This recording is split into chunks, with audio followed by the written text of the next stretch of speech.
Award ಸಿಕ್ಕಿದೆ ಈ ನಾಟಕ ಇಲ್ಲಿ ನಮ್ಮ ಗೋಕಾಕಿಗೆ ಬಂದಿದೆ. ದಯವಿಟ್ಟು ಎಲ್ಲ ಕಲಾಭಿಮಾನಿಗಳು ನೋಡಬೇಕು. ಕಲಾಭಿಮಾನಿಗಳು, ಸುತ್ತಮುತ್ತ ಹಳ್ಳಿಯವರು, ರೈತ ಬಾಂಧವರು, ನೌಕರದಾರರು ಎಲ್ಲರೂ ಬಂದು ಈ ನಾಟಕನ ನೋಡಬೇಕಾಗಿ ವಿನಂತಿ. ಅಪ್ಪಿ ಸಿಂಗಾರಿ ಸಸಿ ಬಂಗಾರಿ ಏನಿದೆ ಹತ್ತಿರಿ ಒಟ್ಟ ಚೇರಿ ಮಾತಾಡ್ತಿರ್ತಾರೆ. ಸಸಿಯಿಂದ ಬುದ್ಧಿ ಕೇಳ್ತಾರೆ ಲಾಸ್ಟ್ಗೆ. ಸಿಂಗಾರಿ ಅಂದರೆ ದುಡ್ಡಿನ ಅಹಂಕಾರ ಹತ್ತಿಗೆ ಭಾಳ ಇರ್ತದೆ. ದುಡ್ಡಿನ ಅಹಂಕಾರ ಭಾಳ ಮಕ್ಕಳು ಮೂರ್ಖರ್ರಿ, ಒಂದು ವಿದ್ಯೆ ಇರಲ್ರಿ. ವಿದ್ಯೆ ಕಲಿದ ಅನಕ್ಷರಸ್ಥ ಮಕ್ಕಳು. ನನ್ನಂತ ದುಡ್ಡು ಐತಿ ಮಕ್ಕಳಿಗೆ, ಅವ್ರಿಗೆ ವಿದ್ಯೆ ಬೇಕು. ರೊಕ್ಕ ಕಲ್ಪಿಗೆ ಏನಾದ್ರು ಬೇಕಾದ್ರೆ ಹೆಣ್ಣು ಕೊಡ್ತಾರೆ. ಯಾಕೆ ಮಕ್ಕಳಿಗೆ ಅಂತ ಹೇಳಿ ಹೊಲ್ತ ಮಗಳು ಇರ್ತಾರೆ. ಬಟ್ ಅಣ್ಣ ಮಗಳು ಹ್ಯಾಂಡ್ರೆ ಮಾಡಿ ನಾವು ಅವನು ಅಣ್ಣದ ಆಸ್ತಿ ಬೆಳೆಸಿ ಒಳ್ಳೆ ಶಿಕ್ಷಣ ಕಲ್ತಾಗಿ ಎಜುಕೇಟೆಡ್, ಒಳ್ಳೆ ನೀತಿ ಅಂತ ಹೆಣ್ಣು ಅದಕ್ಕಿಂತ ಆಕಿ ಬುದ್ಧಿ ಕಲಿತಾಳೆ ಲಾಸ್ಟಿಗೆ ಅತ್ತಿ.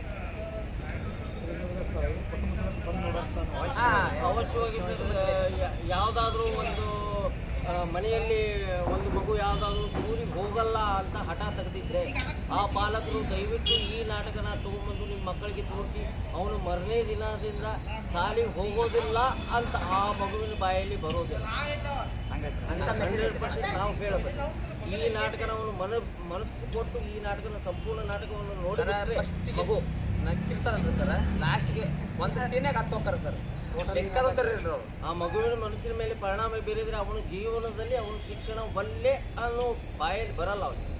ಅಷ್ಟರ ಮಟ್ಟಿಗೆ ಆ ಮಗುವಿಗೆ ಪರಿಣಾಮ ಬೀರೋದು. ಟೋಟಲಿ ನಾಟಕದಲ್ಲಿ 80% ಕಾಮಿಡಿ, 20% ಟ್ರೆಜಿಡಿ. ಬಟ್ ಆ 20%ನಲ್ಲಿ ಅವ್ರಿಗೆ ಏನು ಮೆಸೇಜ್ ಕೊಡ್ಬೇಕು, ಟೋಟಲಿ ಮೆಸೇಜ್ ಕೊಟ್ಟು ಅವ್ರು ಹೋಗ್ಬಿಟ್ಟು ಆದಾಗ ಅಷ್ಟೇ ಹೋಗ್ಬೇಕು ಪ್ರತಿಯೊಬ್ಬರು. ಆ ಥರ ಒಂದು ಮೆಸೇಜ್ ಇದೆ.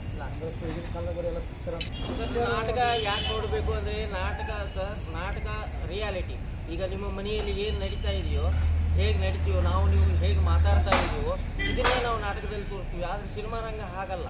ಸಿನಿಮಾ ರಂಗದಲ್ಲಿ ಒಂದು ಮನುಷ್ಯನ 10 ಫೂಟ್ ತೋರಿಸ್ಬೋದು, 100 ಫೂಟ್ ಎತ್ತರ ಅಂತ ತೋರಿಸ್ಬೋದು, ಗೋಕಾಕ್ ಫಾಲ್ಸ್ನಿಂದ ಜಂಪ್ ಮಾಡಿದ ಅಂತಲೂ ತೋರಿಸ್ಬೋದು, ಅವ್ನು ಬದುಕಿ ಬಂದ ಅಂತಲೂ ತೋರಿಸ್ಬೋದು. ಆದರೆ ಅದು ನಾಟಕದಲ್ಲಿ ಇರಲ್ಲ. ನಾಟಕದಲ್ಲಿ ನಾವು ಏನು ನಮ್ಮ ಮನೆಯಲ್ಲಿ ಏನು ನಡೀತಾ ಇದೆಯೋ, ನಮ್ಮ ಸುತ್ತಮುತ್ತದಲ್ಲಿ ಏನು ನಡೀತಾ ಇದೆಯೋ ಇದನ್ನೇ ನಾವು ನಾಟಕದಲ್ಲಿ ತೋರಿಸ್ತೀವಿ. ನಿಜ ಜೀವನಕ್ಕೆ ಹತ್ತಿರವಾದ ಒಂದು ಕಲೆ ಅನ್ನೋದು ಇದ್ದರೆ ಅದು ನಾಟಕ ರಂಗ ಅಂತ ನಾವು ಹೇಳ್ತೀವಿ.